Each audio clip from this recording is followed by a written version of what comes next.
Good day, teachers. I am Ian, Jake, and Galorio, and at this moment, I will be discussing the topics which are assigned to me. First is the conservation of biodiversity and approaches to conservation. Second is the Philippine biodiversity and conservation status, threats, issues, and conservation initiatives.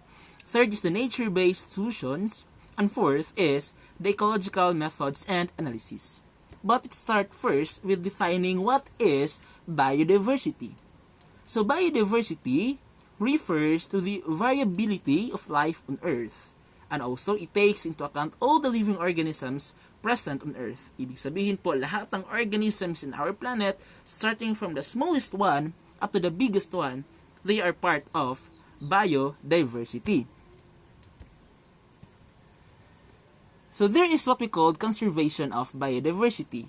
Why we need to conserve biodiversity. Okay? So healthy and good biodiversity indicate a healthy and good ecosystem. Hence, biodiversity is very important.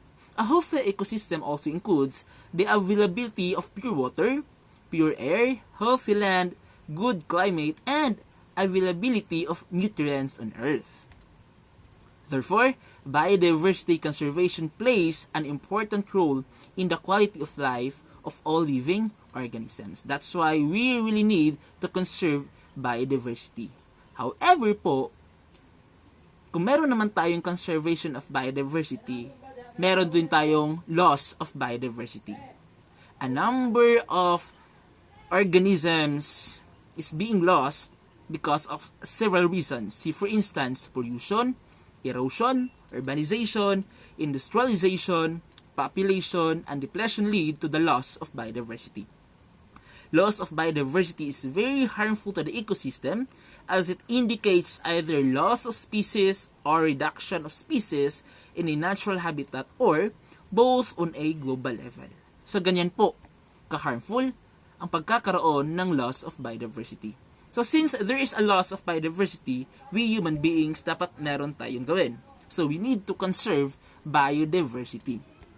So biodiversity conservation refers to the protection, restoration, and management of biodiversity in order to derive sustainable benefits for present and future generations. Or it can also be defined as the totality of genes, species, and ecosystems in a defined area.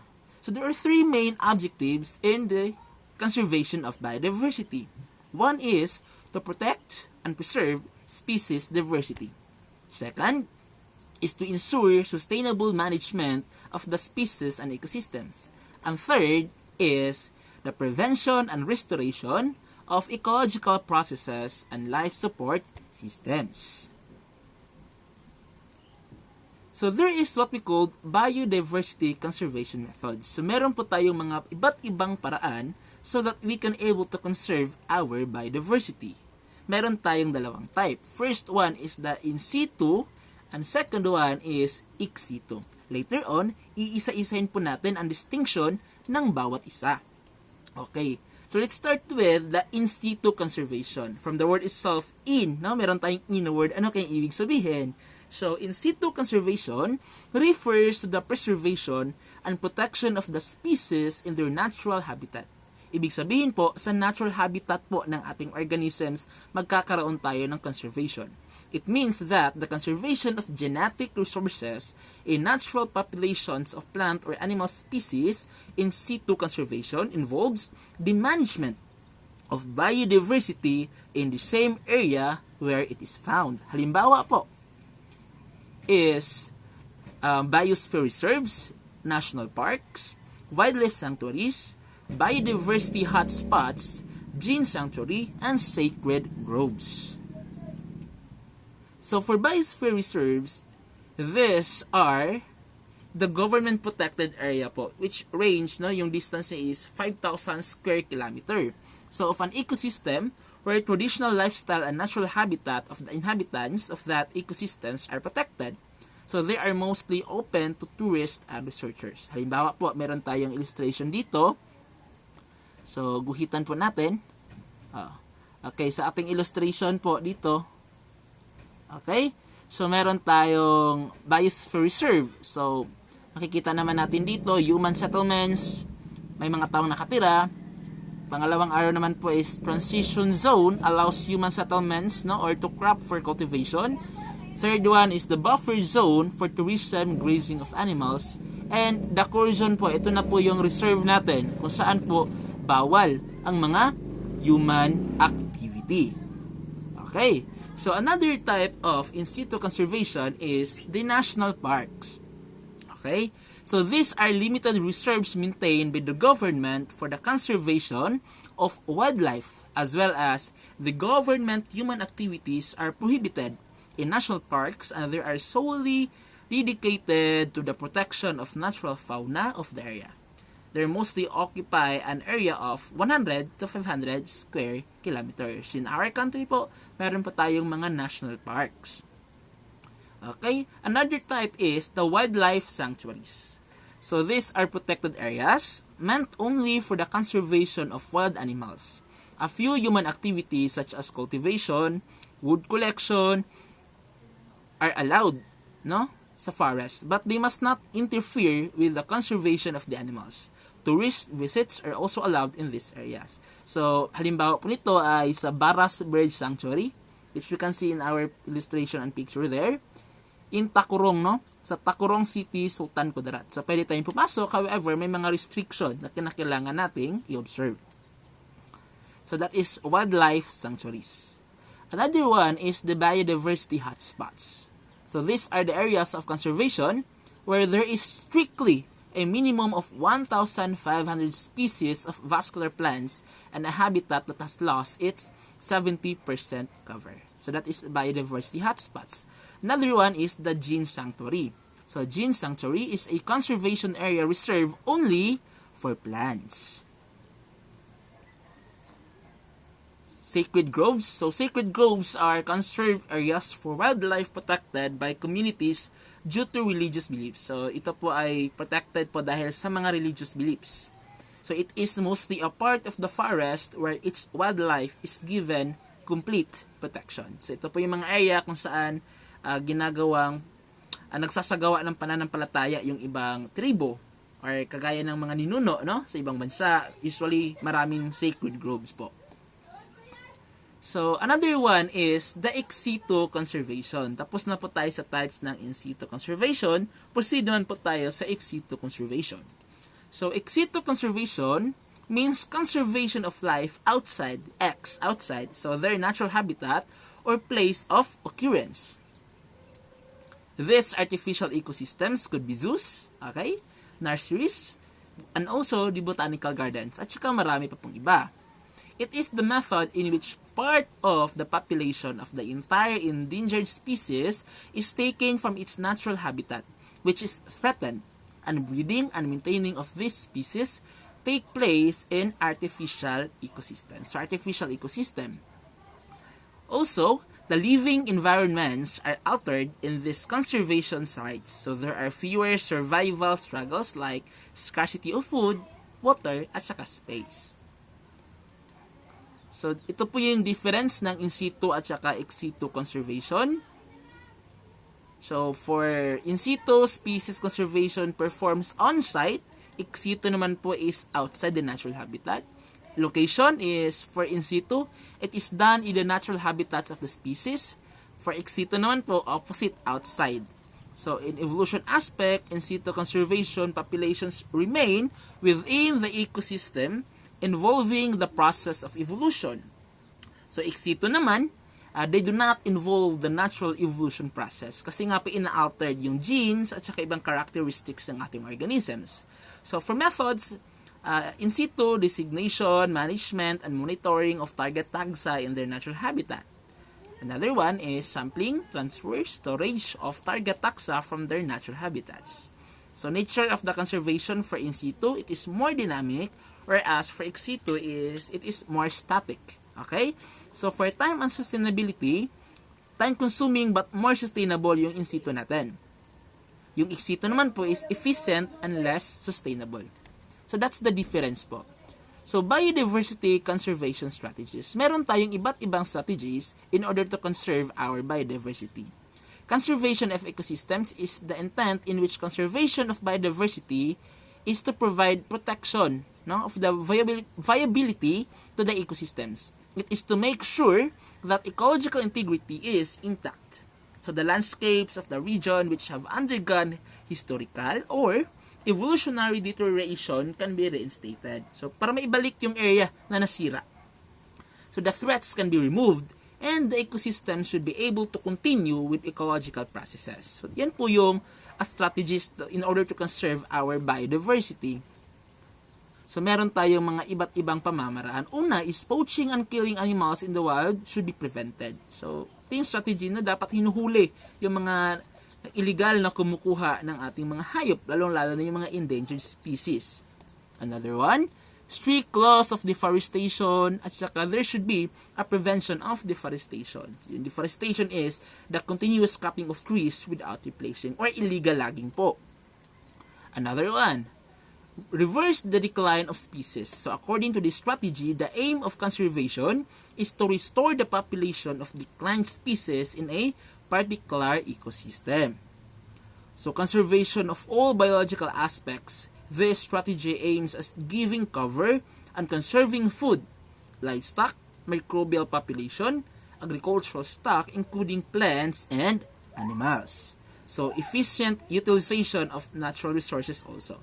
So, dapat everything in nature should be consumed na meron tayong balance, hindi sobra-sobra. Nang sa ganon, makonserve natin yung biodiversity natin. Kasi sabi nga ni kanina, no, a healthy ecosystem indicates a healthy and quality standard of life. Proceed tayo. Pag-usapan naman natin ngayon ang Philippine biodiversity, issues, challenges, at saka initiatives. So, our country is known all over the world for having a very rich biodiversity, starting from fauna and flora. So, ang daming species na makikita sa ating bansa. Meron din tayong mga endemic ng mga animals at saka plants. So, biodiversity is life. Biodiversity is our home. So, it suits, it cures us, it clothes us, it gives us shelter, and also biodiversity provides us livelihood. How rich is our biodiversity? Gaano nga ba kayaman ang biodiversity ng bansang Pilipinas? So, Philippines, nature's superpower. Facts and figures. Pag-usapan po natin ito. So, Mount Makiling contains more tree species than the whole continental United States. Imagine, okay? Which land area is 32 times bigger than the Philippines. Another one. The Philippines is second in the world in terms of butterfly species endemicity of its 895 species. 352 po ay matatagpuan lamang sa ating bansa or endemic in our country. Fifth in the world in mammalian endemicity of its 183 species, 120 or 66% are endemic. Imagine, so ganyan ka-rich ang ating country. 8 in the world in reptilian species endemicity of its 258 species, 170 or 66% are endemic. And also, sa ating mga amphibians, no, ang dami rin na nakikitang amphibians sa ating bansa na endemic lang sa atin. Like pulilo, no? Pulilo forest frog. And also, tayo ay tinagurian for having the Philippine eagle, the world's largest eagle. Imagine, ganyan ka-rich at saka blessed ang ating country in terms of biodiversity.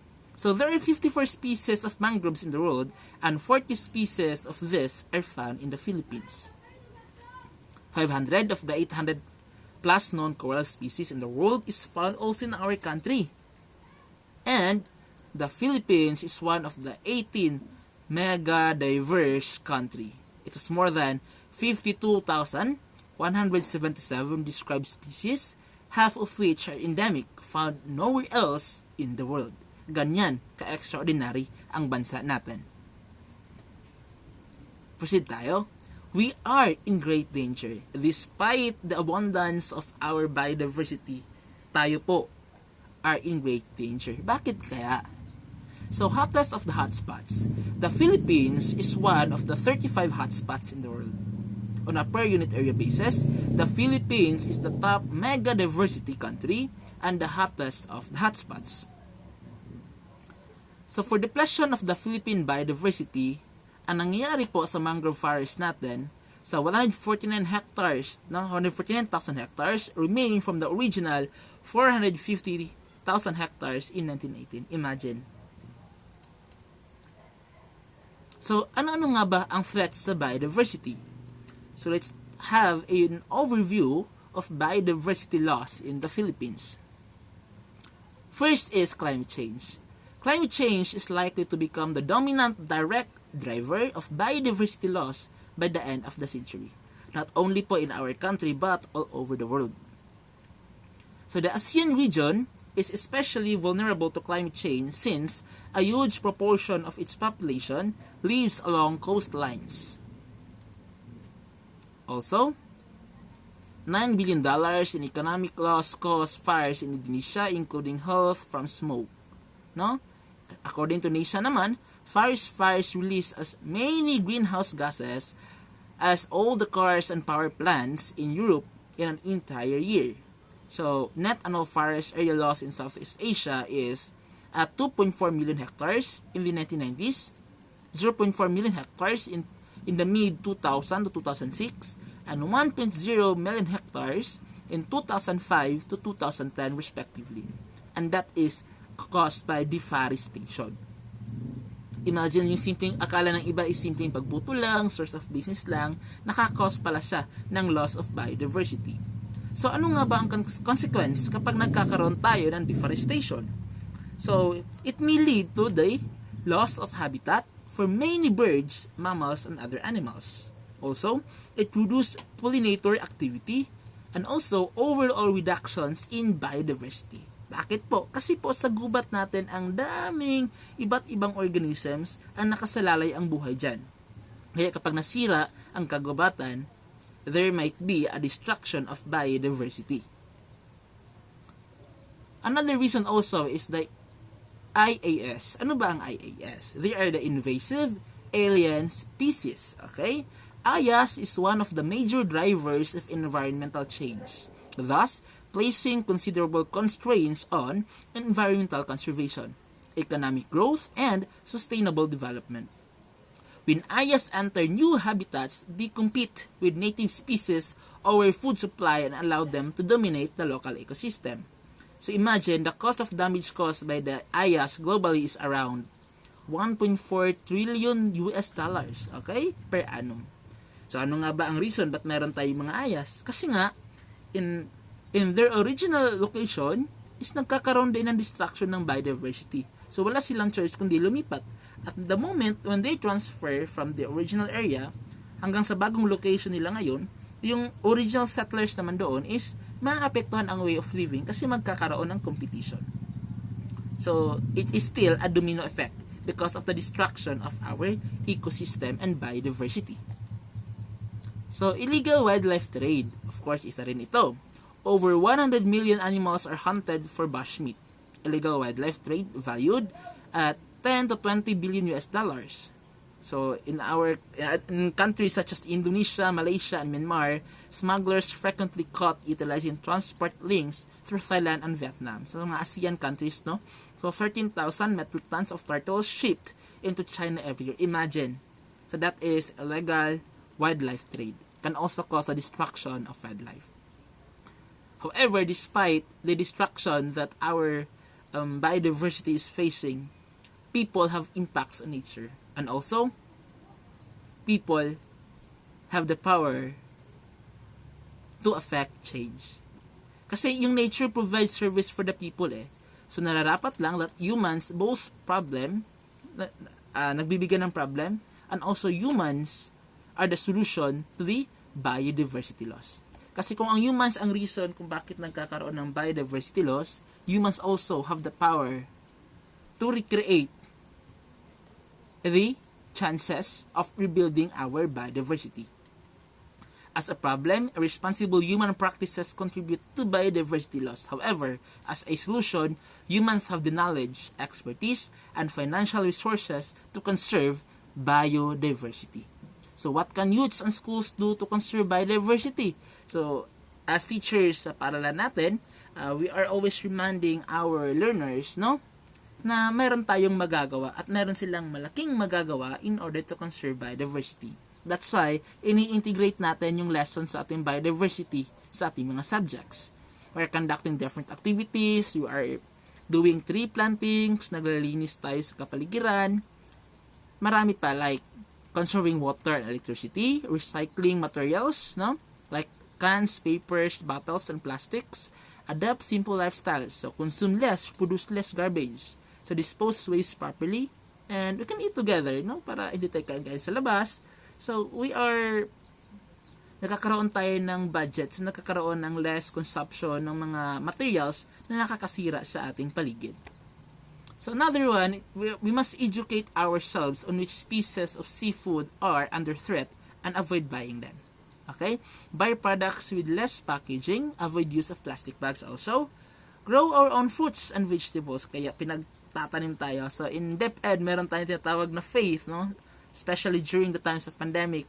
So pinapatanim tayo, pinapagawa tayo ng garden ng vegetables at saka fruits. So when buying, choose appliances with high energy efficiency ratings. So use fluorescent lamps. Use social networking tools such as FB to promote biodiversity conservation. So we must use the platform as a good way or stepping stone para ma-promote natin ang conservation of biodiversity. So we can walk, bike, or carpool, write about biodiversity conservation in school paper. Yes, that's a very good step also. Report environmental crimes to DNR at saka city government. Conduct or join environmental contests. Volunteer. Write to government officials. And also, we can plant trees. Those are some of the steps. Ilan lang po yun so that we can able to help in conserving our biodiversity. So, kasi nga nagkakaroon tayo ng loss of biodiversity, meron naman tayong tinatawag na NBS or the nature-based solutions. So, ano nga ba ang nature-based solutions? These are actions to address societal challenges through the protection, sustainable management, and restoration of ecosystems, benefiting both biodiversity and human well-being. Ito po yung action na ginagawa natin so that we can able to conserve, no, our biodiversity. So, NBS are actions to address societal challenges through the protection, sustainable management, and restoration of ecosystems. So, that is nature-based solutions. Ano-ano nga ba ang types o ginagawa sa nature-based solutions? So, if delivered appropriately, NBS can significantly contribute to addressing multiple societal challenges. So, for example, NBS have the potential to supply up to 37% of our climate change mitigation needs. So, NBS can also reduce the effects of climate crisis on people and nature by decreasing the impact of disasters and providing resilience to communities. Like mangroves alone, if healthy and sustainably managed, could reduce annual flooding for more than 18 million people globally, averting flood damage totaling up to $57 billion in China, India, Mexico, US, and Vietnam each year. Ibig sabihin po, ang NBS, these are the practices just like simple planting of trees, cleaning our environment. These are just some of the steps na pwede nating ihanay sa NBS. Okay? So, even more importantly, there is a need for a standardized approach and means of assessing the strength of an NBS. So, meron tayong mga tools. Such a tool will provide guidance on how to design effective NBS, protects to prevent harm to people or biodiversity, and maximize their potential to address societal challenges within the context of the climate and biodiversity crisis. So, the IUCN, the global standard for the solutions, launched in July 2020, addresses this need. It consists of 8 criteria and their associated indicators which address the pillars of sustainable development. It's like biodiversity, economy, and society. Kasi ito yung pillars ng sustainable development and resilient project management. These criteria directly respond to the existing gaps found on the 2019 IUCN report. Scale, policy, and complementarily to other interventions. So, meron din naman tayong tinatawag na ecological methods and analysis. So, ecological methods, ito yung mga pamamaraan, paano nga ba binibilang yung mga organisms, how we identify the laws na nangyayari sa ating nature, at saka later on, ano-ano nga ba ang mga types of methods na pwede nating gawin or gamitin. So, ecological methods provides a unique synthesis of the methods and techniques available for the study of populations and ecosystems. Also, these are the techniques used to obtain both absolute and relative population estimates are described and approaches to the direct measurement of births, deaths, migration, and the construction and interpretation of life tables are reviewed. So, meron tayong iba't ibang types, no? Ano nga ba ang ginagawa sa ecological methods? So, observation. Questions may arise from what you observe. Okay, so ito yung pinaka-basic, no? Observation muna. Second is experimentation, the use to test hypotheses, of course, and modeling. So, ecological events occur over long periods of time or over large distances that they are difficult to study directly. So, ginagawa natin yung modeling kapag yung isang pangyayari ay matagal nang nagawa o nangyari na siya or napakalaki, no, ng saklaw. Kaya, minomodeling na lang natin so that we can able to execute na parang ano yung nangyari within that phenomena. So that is modeling. So first type of ecological method is absolute and relative measures of population. So sa absolute and relative measures of populations, absolute estimates express population size in numbers per unit area or volume. Often it is more appropriate to count the number of animals per unit of habitat. Example, per leaf or per host. So given constant sampling efficiency, relative methods can be used to follow population trends or compare abundance between habitats. Such measures are termed population intensity and are more meaningful than absolute number when the objective is an assessment of crop or the host damage.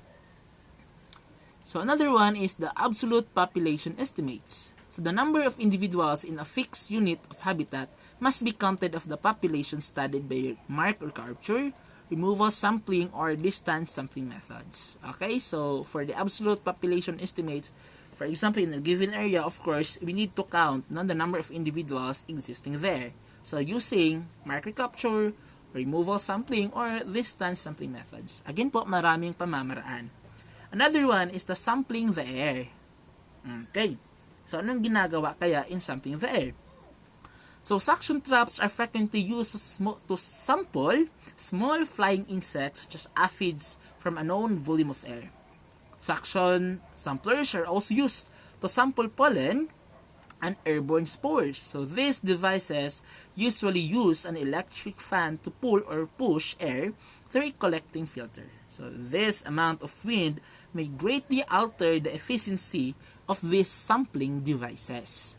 So tayo wala tayong gaanong exposure as to how to use these devices, but at least ngayon is meron tayong idea how it works. Okay? So aside from those things, marami pa po ecological methods, just like sampling from herbage and trees, sampling from aquatic habitats, sampling from soil and litter, removal trapping, and distance sampling methods. Again po, a healthy ecology is the basis for a healthy economy. So kahit na merong challenges na kinakaharap ang ating biodiversity as of this moment, but we humans, we have the power in order to make things back from its original order. Meron tayong kakayahan kasi nga tayo yung naka-cause ng problem. Kasi tayo somehow yung cause ng problem, it can also become the solution. So, again, a good ecosystem indicates a healthy and quality way of living for us human beings. I am Ian, Jake, and Galorio, and thank you for listening. God bless us all. Keep safe po sa tayong lahat. Have a good day.